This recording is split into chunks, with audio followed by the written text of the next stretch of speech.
오늘 하나님께서 우리에게 주시는 말씀은 사도행전 10장 23절에서 48절까지 말씀입니다.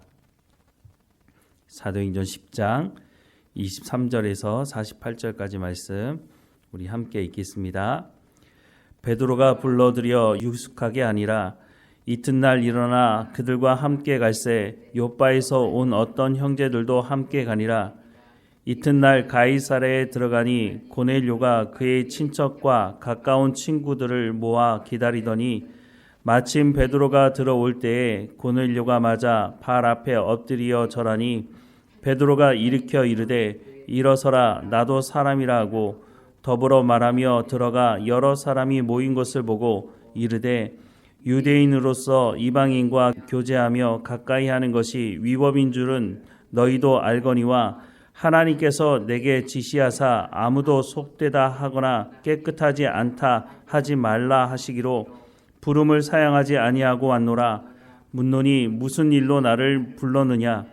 고넬료가 이르되 내가 사흘 전 이맘때까지 내 집에서 제9시 기도를 하는데 갑자기 한 사람이 빛난 옷을 입고 내 앞에 서서 말하되 고넬료야 하나님이 내 기도를 들으시고 내 구제를 기억하셨으니 사람을 요바에 보내어 베드로라 하는 시몬을 청하라.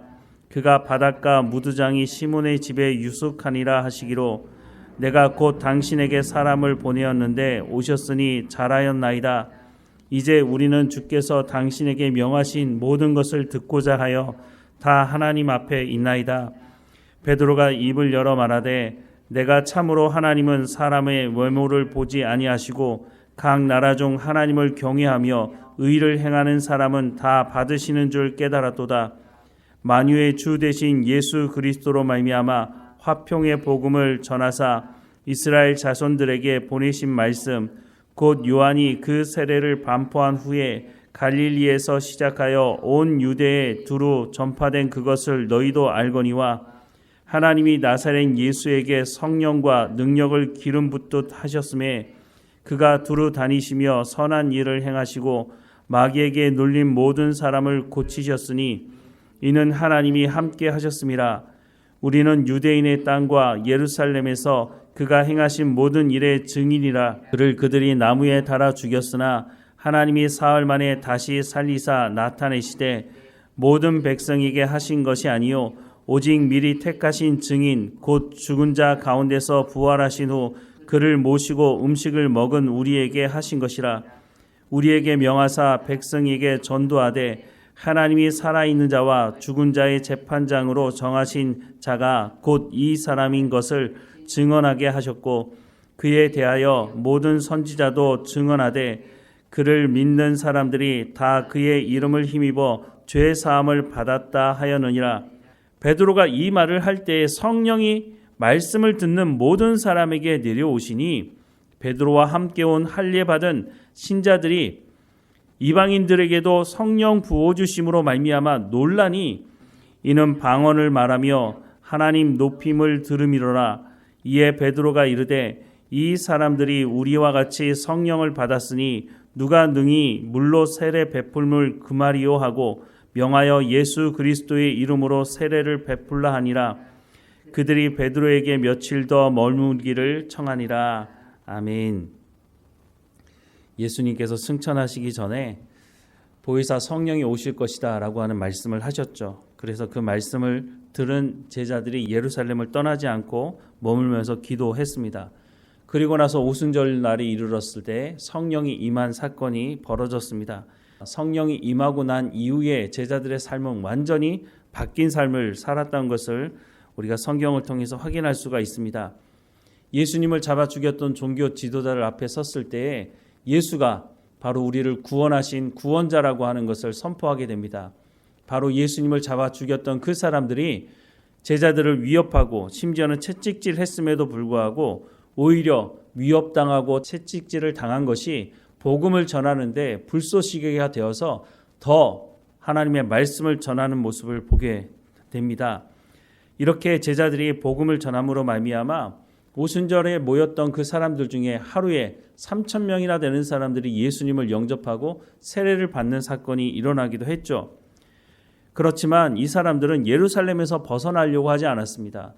예루살렘에 모였던 사람들이 자신의 물건을 서로 통용하는 일도 벌어졌지만 이 복음을 전하는 일에 있어서는 예루살렘에 있는 사람들에게만 전했지 예루살렘 밖에 있는 사람들에게는 전하지 않았다는 겁니다.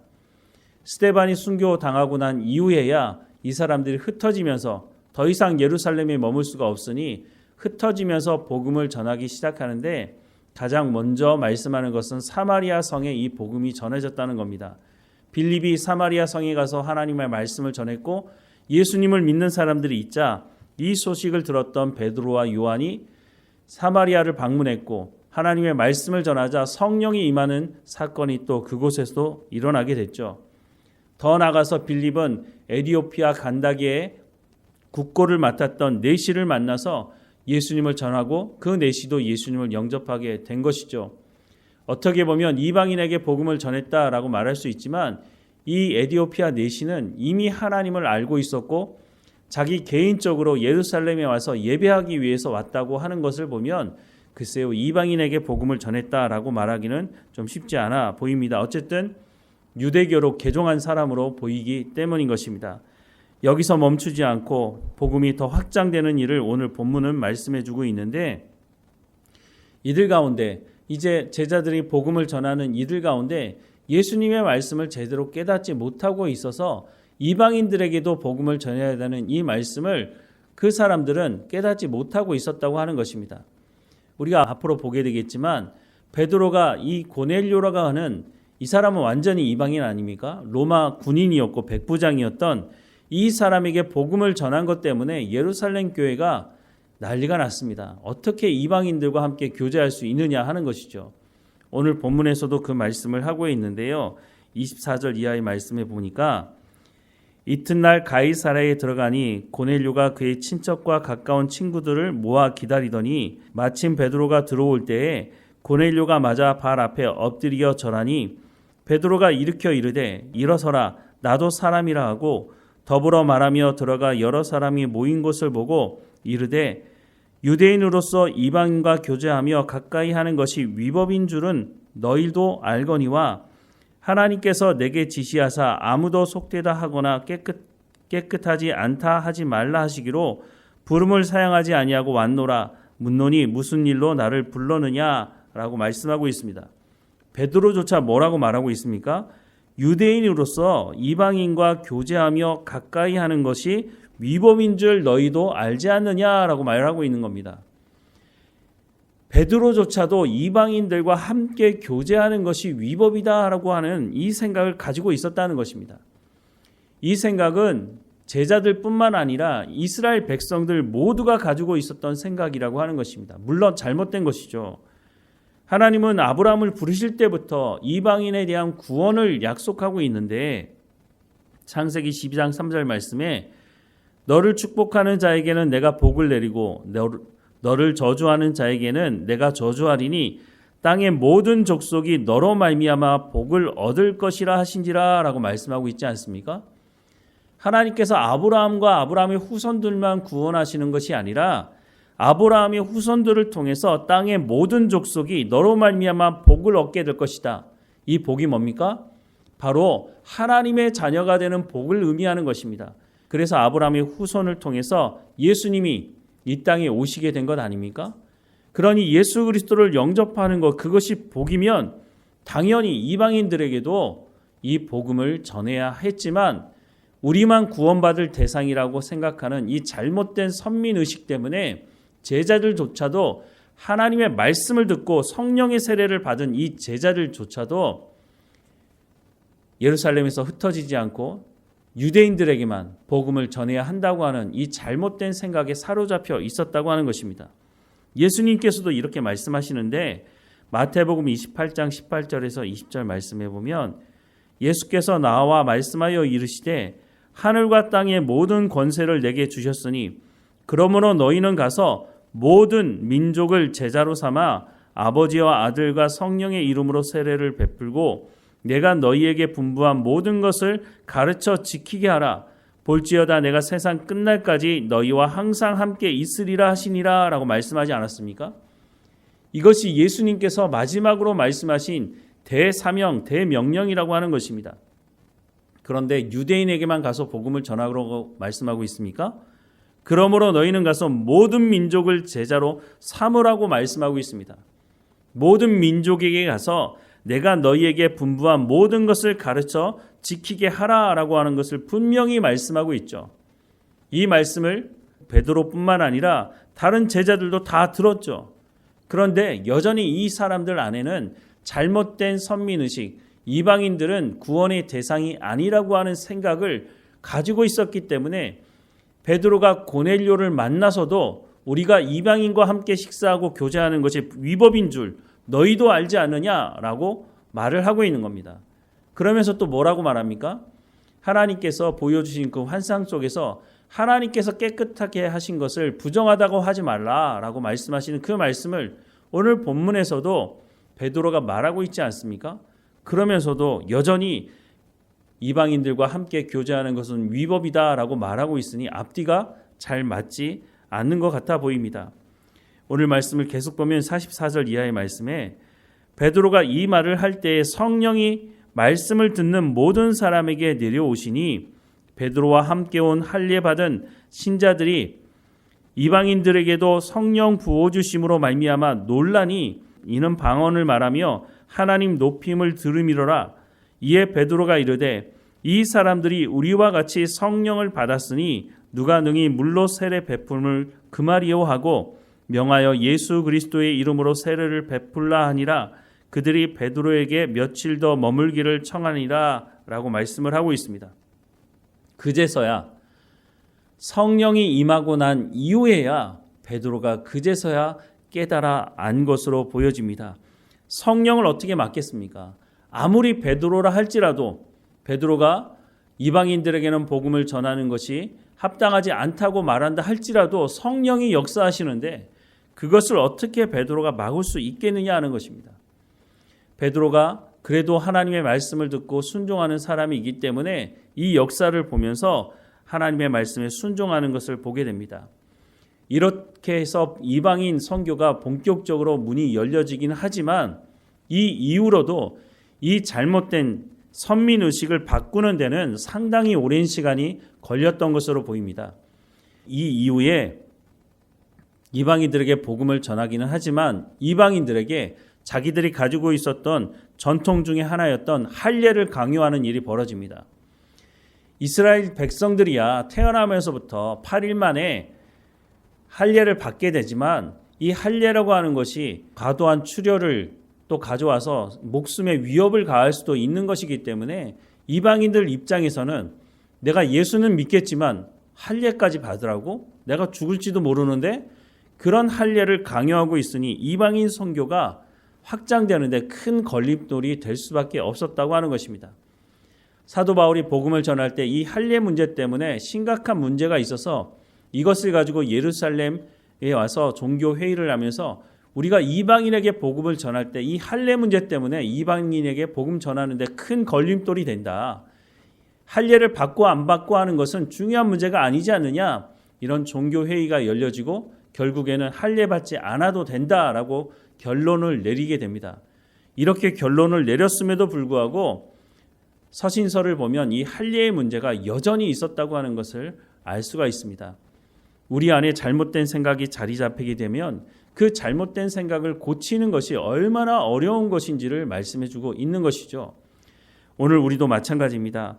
우리가 교회의 전통이라고 말하는 것 중에 그것이 성경에서 말씀하는 말씀이 아니라면 단호하게 그것을 끊어내야 하는데 그것을 끊어내는 것이 쉽지 않습니다. 그래서 말씀을 가르치는 목회자의 역할이 참 중요합니다. 하나님께서 말씀하지 않으셨는데 사람들이 듣기 좋아한다고 하나님의 말씀을 전하는 것이 아니라 그것을 세상의 것들과 뒤범벅시켜서 전하게 되면 듣고 싶어하는 말을 듣고 싶어하는 그 사람들 안에 잘못된 생각이 자리 잡히게 되고 결국은 하나님의 말씀의 열매가 아닌 세상의 열매가 맺어지게 된다고 하는 것을 기억해야 하는 것입니다. 그러니 우리의 손에서 성경을 놓아서는 안 되는 것이죠. 하나님께서 무엇을 말씀하시는지 그것을 우리가 읽고 전할 뿐만 아니라 우리가 하나님의 말씀에 순종해야 한다고 하는 것입니다. 내가 잘못된 생각을 하고 살아왔는데 성경을 읽다 보니 하나님께서 말씀하시는 그 말씀이 그것이 아니라고 할 때는 단호하게 그 생각을 바꿔야 하는 것이지, 아니야, 우리가 그렇게 살아왔는데, 우리 교회 전통이 그랬는데, 우리 교회가 그렇게 했는데 그것이 무슨 소용이 있겠습니까? 우리가 예수 믿는 사람이라면, 하나님께서 말씀하시는 것이라면 그 말씀 앞에 우리가 무조건 순종해야 하는 것입니다. 그것이 우리가 사는 길이고 교회가 성장하는 길이라고 하는 것입니다. 또 한편으로 생각해 보면 처음부터 강제적으로 이방인들에게도 가서 복음을 전하라고, 전하지 않으면 하나님께서 벌을 내리시든지 이렇게 해서라도 이방인에게 복음을 전하면 되는 것 아닐까 하는 생각을 해보지만, 성령은 인격적인 분이라고 하는 것입니다. 그 인격적인 분이 하나님의 말씀을 깨달아 알게 하는 부분에 있어서도 우리가 그 말씀 앞에 온전히 순종하지 않으면 강제적으로는 하나님의 역사가 일어나지 않는다고 하는 것입니다. 베드로가 이 과정 속에서 순복함으로 하나님의 말씀을 듣고 순종할 때 이방인에게 복음을 전하는 길이 열려지고, 또한 바울 사도가 복음을 전하는 일들이 일어나는 것처럼 성령은 억지로 우리를 강요함으로 복음을 전하도록 하지는 않는다고 하는 것입니다. 그러니 우리가 성령의 충만함을 받는다고 하는 것은 우리가 자원함으로 순종하고 살아간다고 하는 것을 의미하는 것을 말씀하고 있는 것입니다. 우리가 입으로는 성령의 충만함을 구하면서 내 고집과 내 생각을 꺾지 않는다면 성령이 억지로 우리를 이끌어 가지는 않으신다고 하는 것입니다. 우리가 입으로 성령의 충만함을 구하면서 그렇게 살아갈 수는 없는 것이죠.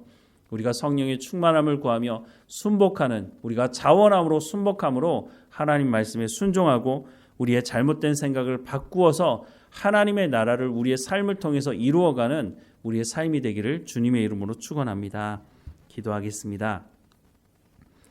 사랑하는 하나님, 우리 가운데 말씀하시는 그 말씀에 우리가 자원함으로 순종하며 살아갈 수 있도록 우리가 입으로만 성령의 충만함을 구하는 것이 아니라 우리 가운데 성령의 충만함을 허락하실 때에 우리가 하나님 앞에 자원함으로 순종함으로 성령의 인도하심을 쫓아 살아가는 우리의 삶이 될 수 있도록 은혜를 허락해 주옵소서. 우리 안에 잘못된 고정관념을 가지고 있다면 그 모든 것을 깨게 하시고 하나님의 말씀에 온전히 의지하며 하나님의 말씀을 이루어가는 우리의 삶이 될 수 있도록 인도해 주옵소서.